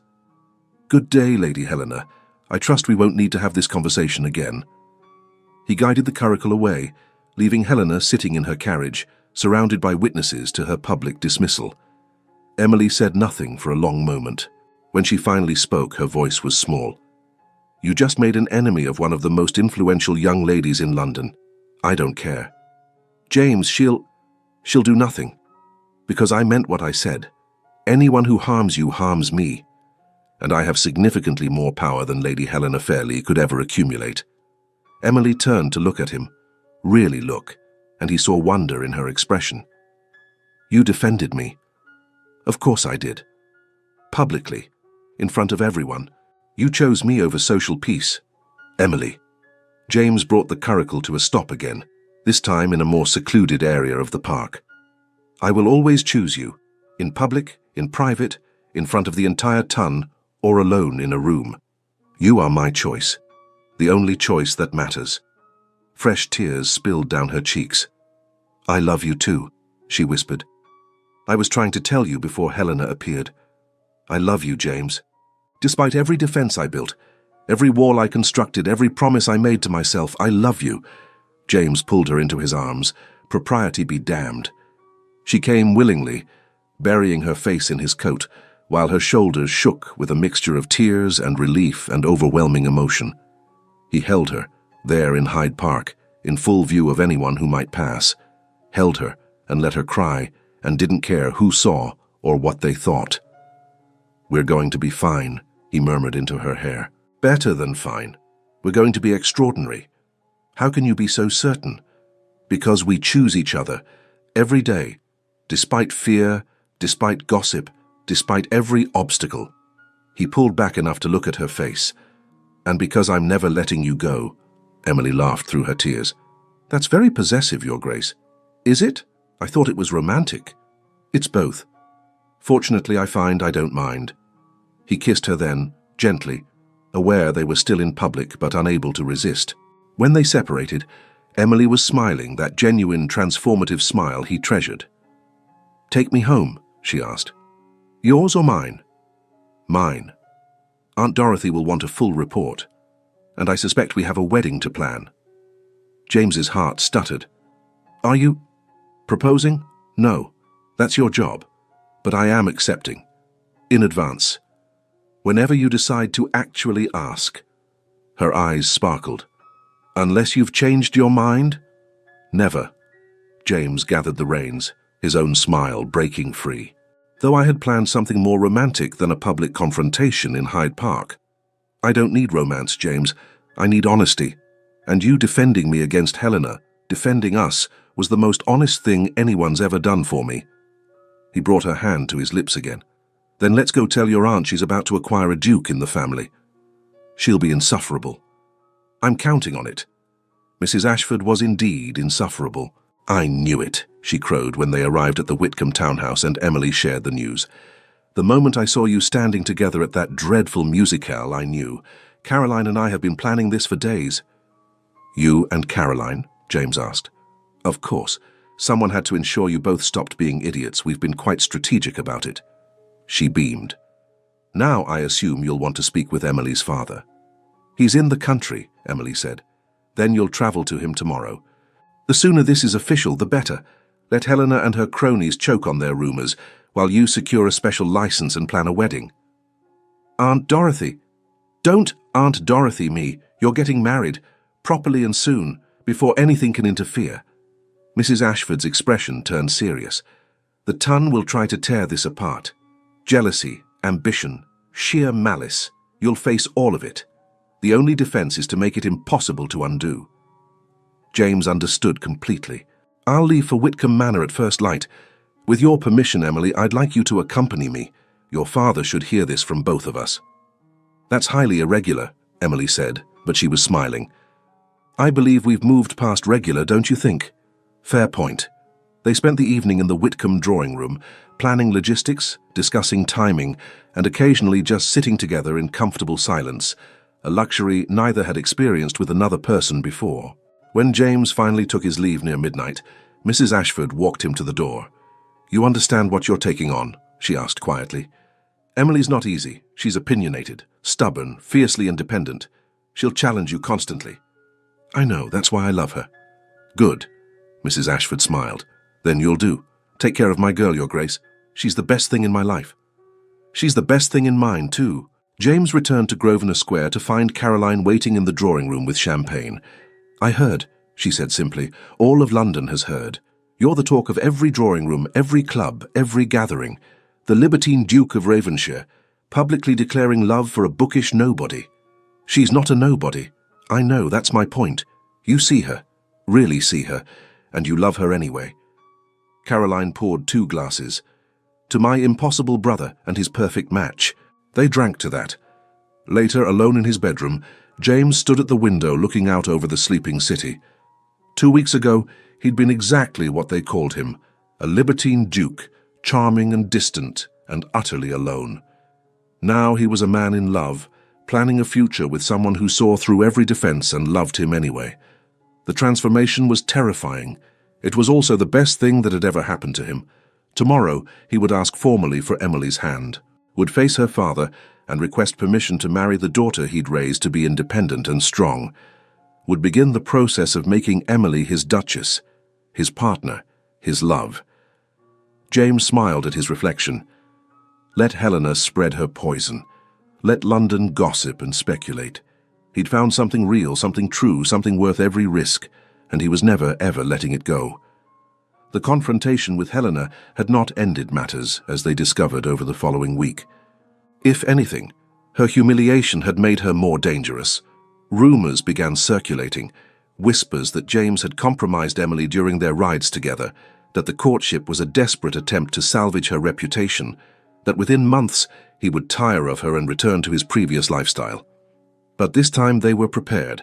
Caroline deployed her considerable social influence, making it clear that anyone who repeated Helena's gossip would lose the Ashbourne family's favor. Several influential hostesses followed suit, closing their doors to known gossips. Mrs. Ashford, it turned out, had her own network of formidable matrons who remembered when society had tried to break them too. They rallied around Emily with fierce protectiveness, and James himself made it his mission to ensure no one could question his intentions.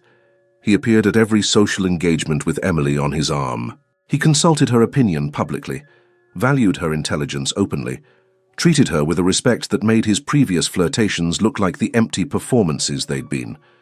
London society, ever adaptable, began to shift. The libertine Duke was reforming for love. How romantic. The bookish spinster had captured the most eligible bachelor in England. How unexpected. Perhaps they were actually suited after all. The gossip began to turn. Helena, realizing she'd lost, made one final desperate attempt. She approached Emily directly at Lady Morrison's ball, her expression a mask of concern. "Lady Emily, might I speak with you privately?" Emily, who'd grown significantly more confident over the past week, simply smiled. "Anything you wish to say to me can be said publicly, Lady Helena." They stood in the center of the ballroom, surrounded by observers. Helena's jaw tightened. "I merely wanted to apologize. My behavior in the park was unforgivable. I was jealous and cruel, and you were ambitious and calculating and willing to destroy someone to achieve your goals," Emily interrupted calmly. "And you're only apologizing now because you've realized you've lost. That's not remorse, Lady Helena, that's strategy." Several people nearby gasped. Helena's face flushed. "You think you've won, that you've captured him. But I know men like the Duke. They crave novelty. Once you're no longer interesting, then I'll trust that he loves me enough to stay anyway. Because real love isn't about constant novelty. It's about choosing someone even when they're ordinary, even when they're difficult, even when the excitement fades and you're left with just the person underneath."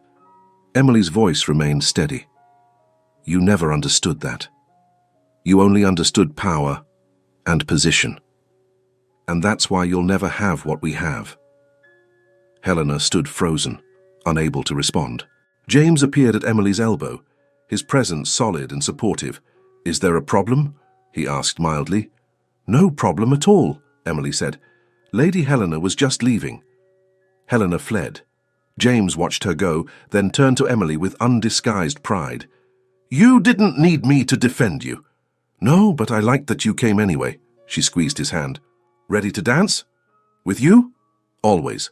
They took the floor together, and London society watched the Duke of Ravenshire waltz with his future Duchess, both of them smiling like they'd discovered a secret the rest of the world had forgotten. That love, real, honest, transformative love, was worth every risk, worth every fight, worth everything. The wedding took place 6 weeks later in a small church in Surrey near the Whitcomb family estate. Emily wore her mother's wedding dress, altered to fit her slender frame. Simple, elegant, completely herself. James wore ducal finery but insisted on writing his own vows, a breach of tradition that surprised no one who knew him now. "I promise to see you," he said, his voice carrying through the small church. "Really see you. Not the person you think I want, not the version of yourself you perform for others, but the real you. Complicated, brilliant, difficult, perfect.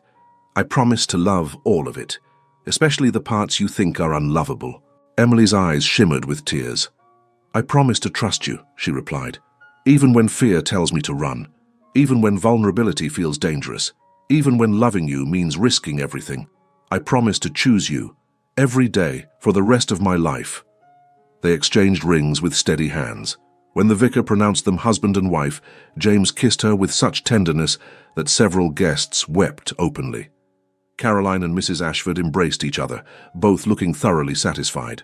The Earl of Whitcomb, who'd spent an hour interrogating James before agreeing to the match, smiled for the first time in years. The wedding breakfast was intimate, family and close friends only. No performance, no pretense. just joy. As afternoon faded toward evening, James and Emily slipped away from the celebration to walk through Lady Thornbury's gardens one final time before departing for their wedding trip. They'd returned to that glass house where so much had changed between them, where James had first admitted he cared, where Emily had first allowed herself to hope. "What are you thinking?" James asked as they stood before the massive tree fern. "That I'm terrified and happy in equal measure. That seems appropriate. That I still don't quite believe this is real. That I'll wake up and discover I imagined the whole thing." James pulled her close. "It's real. We're real. This extraordinary, impossible, perfect thing we've built together, it's all real." Emily looked up at him, her expression full of wonder and love and the vulnerability of someone who'd risked everything and won. "I love you," she said simply. "I love you too. Always." They kissed beneath glass and growing things, sunlight filtering through panels above, surrounded by the beauty that had witnessed their beginning. And in that moment, both of them understood something profound. They'd been right to be afraid. Love was terrifying. Vulnerability was dangerous. Opening yourself to another person meant risking total devastation. But they'd also been wrong, because some risks were worth taking, some connections were worth fighting for, some people were worth every moment of terror, every sleepless night, every terrifying leap into the unknown. They'd found each other, two careful, damaged people who'd built walls to survive and found the courage to tear them down for love, and that was worth everything. Years later, spring arrived in Surrey with its usual extravagance, daffodils carpeting the grounds of Ravenshire Manor, cherry blossoms transforming the orchards into clouds of pink and white, and the greenhouse that James had built for Emily, bursting with rare specimens from around the world. Emily stood in that greenhouse now, 7 years after her wedding, watching her husband attempt to teach their 5-year-old daughter the proper way to transplant seedlings. "Gently, Charlotte. The roots are delicate. Like Mama's roses?" "Exactly like Mama's roses." Their daughter, dark-haired like her father, honey-eyed like her mother, approached the task with intense concentration. Emily smiled, one hand resting on her rounded belly where their second child grew. A son, according to Mrs. Ashford, who claimed to have a talent for such predictions. So much had changed in 7 years. James had transformed from London's notorious libertine to a devoted husband and father who managed his estates with care and spent his evenings reading to his daughter. He still maintained his seat in Lords, still wielded considerable influence, but his priorities had fundamentally shifted. Family came first, always. Emily had published 2 volumes of poetry under a pseudonym that everyone in literary circles knew was hers. She'd established a scholarship fund for young women seeking education. She'd become a patron of the arts and a formidable presence in London society, not through performance, but through genuine intelligence and carefully applied influence. She'd remained completely herself and been loved for it. "Mama, look!" Charlotte held up a perfectly transplanted seedling with pride. "Beautiful, darling. Your father taught you well." "Papa teaches me everything." Charlotte beamed at James. "When I'm bigger, I'm going to know about plants and books and how to run estates." "You absolutely will," James confirmed. "You'll be magnificent." Emily watched them together, her heart full. They'd had difficult moments, of course. Marriage wasn't the fairy tale that novels suggested. They'd fought, misunderstood each other, struggled with the constant negotiation that came from 2 strong personalities building a life together. But they'd learned something crucial. Love wasn't the absence of conflict. It was choosing each other through the conflict, choosing honesty over harmony when harmony meant hiding truth, choosing vulnerability even when it hurt, choosing each other, always. "What are you thinking about?" James asked, looking up from Charlotte's gardening lesson. "How lucky I am. That makes 2 of us." He stood, brushing dirt from his hands, and crossed to her. His hand found hers naturally, a gesture so familiar now it required no thought. "Actually, that makes 3 of us. 4, if we count the baby." 5, Emily corrected. "Mrs. Ashford would be devastated to be excluded from our luck." James laughed. That real, unguarded laugh she'd first heard at Mrs. Pemberton's dinner party 7 years ago. How much had changed since then? How much had stayed beautifully, impossibly the same? "I love you," he said quietly, for her ears only. Still? Even after 7 years of my stubbornness and independence and refusal to be a proper duchess? Especially because of those things. He kissed her forehead gently. You're exactly who I fell in love with. Exactly who I'll love for the rest of my life. Papa's kissing Mama again, Charlotte announced to the plants. They do that a lot. We certainly do, Emily agreed, laughing. Is it because you love each other? Yes, darling. Mrs. Ashford says you and Papa are disgustingly happy. What does that mean? James and Emily exchanged amused glances. It means, James explained solemnly, that Aunt Dorothy is jealous of our happiness and expresses it through insults. Oh, Charlotte considered this. That's silly. Most adult things are, my love. Later, after Charlotte had been taken up to the nursery by her devoted nurse, James and Emily walked through their gardens together in the golden light of late afternoon. They'd made it a tradition, this daily walk, just the two of them, talking about everything and nothing. Caroline sent word, James mentioned. She and Lord Westbrook are expecting their third child. How wonderful! She must be delighted. Terrified, according to her letter. Apparently 2 children have already driven her to distraction. A third might finish her entirely. Emily laughed. She'll be magnificent, as always. They walked in comfortable silence for a while, years of marriage making words sometimes unnecessary. Do you ever regret it? Emily asked eventually. Regret what? Marrying me. Giving up your freedom. All those years of careful distance, abandoned for domestic chaos. James stopped walking, turned to face her fully. Emily, look at me. She did. I was never free before you. I was trapped, imprisoned in performance and loneliness, and the suffocating weight of being exactly what everyone expected. You didn't take my freedom. You gave it to me. He cupped her face in his hands. You gave me permission to be real, to stop performing, to be known completely and loved anyway. That's not imprisonment, that's liberation. Tears pricked Emily's eyes. You always know exactly what to say. That's because I mean it, every word. He kissed her gently. Do you regret it? Risking everything for this chaotic, imperfect, extraordinary life? Never. She leaned into him. Sometimes I'm still terrified. Sometimes I wake up afraid that I'll disappear into being your wife, your duchess, Charlotte's mother, that I'll lose myself. And then? And then I remember that you won't let me disappear, that you see me every day and remind me who I am, that loving you didn't erase me, it completed me. She smiled. So no regrets. They stood together in their garden, surrounded by 7 years of building a life together, of learning each other's rhythms, of choosing love every single day. In the distance, Charlotte's laughter drifted from the nursery window. Above them, the sky blazed with the colors of sunset, gold and rose and purple. Around them, their carefully tended world bloomed. Thank you, James said quietly. For what? For saying yes, for trusting me, for being brave enough to risk everything when every rational reason told you to run.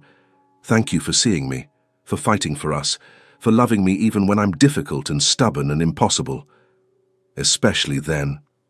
They kissed again, gentle and familiar and still, after 7 years absolutely perfect.